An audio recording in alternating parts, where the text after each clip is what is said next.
të paktën 17 veta u plagosën dhe 66 u ndaluan në polici pas përplasjeve që pasuan një protestë kundër privatizimit të rrjetit të energjisë elektrike. Lëvizja vetëvendosje u hodh në protesta për të kundërshtuar shitjen e këtij rrjeti, i cili nga sot i kalon në pronësi të plot një kompanie turke me një çmim prej 26 milion eurosh. Kjo lëvizje kundërshton privatizimin e ndërmarrjeve në pronësi publike, duke vlerësuar se me këtë po dëmtohet ekonomia e Kosovës. Por qeveria pohon se nëpërmjet privatizimit mund të nxitet rimëkëmbja ekonomike e vendit. Nga Prishtinë njofton korespondenti ynë Besim Abazi. Në Kosovë, policia përdori gaz lotësjellës për të shpërndarë mbi 100 veprimtarë të lëvizjes vetëvendosje që po protestonin kundër nënshkrimit të marrëveshjes për privatizimin e rrjetit të shpërndarjes së energjisë elektrike. Policia tha se 66 vete janë shoqëruar në polici, ndërsa 8 protestues kanë kërkuar ndihmë mjekësore. Nga pasojat e përplasjeve, sipas policisë, 9 pjesëtarë të saj kanë kërkuar po ashtu ndihmën e mjekut. Përplasja pasoi përpjekjet e disa veprimtarëve të lëvizjes vetëvendosje të hyjnë në oborin e qeverisë për të penguar në nënshkrimin e marrëveshjes ndërmjet qeverisë së Kosovës dhe kompanisë turke Lima Kençalik, e cila do të paguajë 26 milion euro për rrjetin e shpërndarjes së energjisë elektrike. Kryetari i kësaj lëvizje, Albin Kurti, tha se ky është një veprim që dëmton rënd Kosovën. Duhet ta kuptoni që thelbi i këtij problemi është që po e shesin distribucionin e kekut për vetëm 26 milion euro, që do të thotë për 2 kilometra e gjys asfalt të autostradës, po e shesin 18.000 kilometra kablo elektrike, qindra trafostacione e nënstacione, po i shesin gjithë punëtorët, po i shesin gjithë ato ndërtesa, po shesin 10 qindra hektar tokë, vetëm edhe vetëm që të mbesin këta në pushtet, në korrezë të Kosovës dhe të pasurohen ato korporatat huaja e ndoshta edhe qeveritar nëse është në biznes me ta. Përplasjet u bën pjesë e diskutimeve të rrepta edhe në Parlamentin e Kosovës, ku ministri i punëve të brendshme Bajram Rexhepi tha se ishte ai që kishte urdhëruar ndërhyrjen e policisë, duke u përgjigjur kësaj kërkesës për sqarime nga ana e deputetit të vetëvendosjes Visar Ymeri. Debati me temë u shmanga nga kryetari i Parlamentit Sabri Hamiti, që po drejtonte seancën.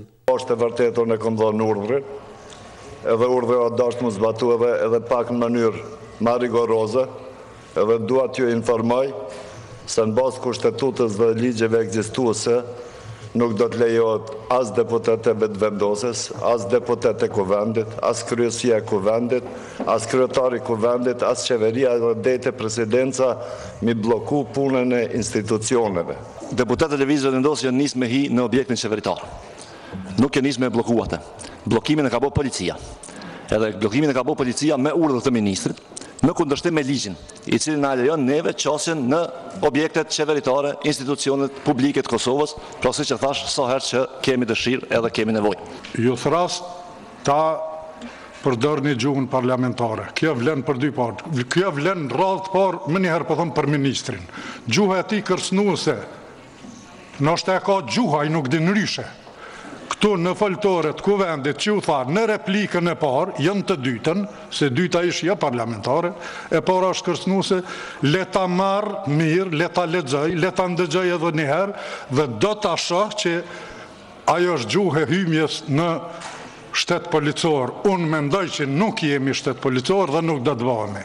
Derisa protestohej, qeveria e Kosovës dhe kompania fituese nënshkruan marrëveshjen, e cila sipas ministrit të zhvillimit ekonomik Besim Beçaj paraqet një moment të rëndësishëm për të ardhmen ekonomike dhe energjetike të Kosovës në pajtim me kushtetutën e saj. Ne jemi të përcaktuar për ekonominë të tregut, jemi për të përcaktuar që të ofrojmë shërbime sa më të mira për qytetarët e Republikës së Kosovës, dhe një ndër pengesat kohën e fundit prej pas luftës deri me tani ka qenë furnizimi i sigurt dhe furnizim i përballueshëm me energji për qytetarët e Republikës së Kosovës. Sipas marrëveshjes, cila kompaninë bën pronare të gjithë rrjetit të shpërndarjes së energjisë elektrike, ajo detyrohet të hyjë në investime në një periudhë afatmesme prej 300 milionë eurosh dhe postjera të ruajë dhe vendet e punës për një periudhë 3 vjeçare. Marrëveshja sotme është kundërshtuar nga një grup organizatash jo qeveritare, të cilat vlerësojnë se çmimi me cilin është shitur rrjeti i shpërndarjes së energjisë elektrike është i ulët dhe fyes, ndërsa bëhet thirrje që të ndërpritet ky model i privatizimit. Lëvizja vetëvendosje kundërshton privatizimin e ndërmarrjeve në pronësi publike, duke vlerësuar se me këtë po dëmtohet ekonomia e Kosovës, që dhe ashtu radhitet në mesin e vendeve më të varfra në Evropë. Në Kosovë, me këto privatizime tegra abuzive, gjithnjë më shumë po i përngjon fashizmit të Pinochets në kel para 4 dekadave. Nuk është që këtë gjë se kemi pa. po na vjen keq që po e shohim vendin ton në shekullin 21. Qeveria ndërkaq se nëpërmjet privatizimit mund të nxitet rrymëshkëmbja ekonomike e vendit. Javën e kaluar Parlamenti i Kosovës me shumicë votash refuzoi një mocion të lëvizjes së vetëvendosje, e cila kërkon ndërprerjen e procesit të privatizimit të ndërmarrjeve në pronësi shoqërore dhe publike. Për Zërin Amerikës, Besim Abasi, Prishtinë.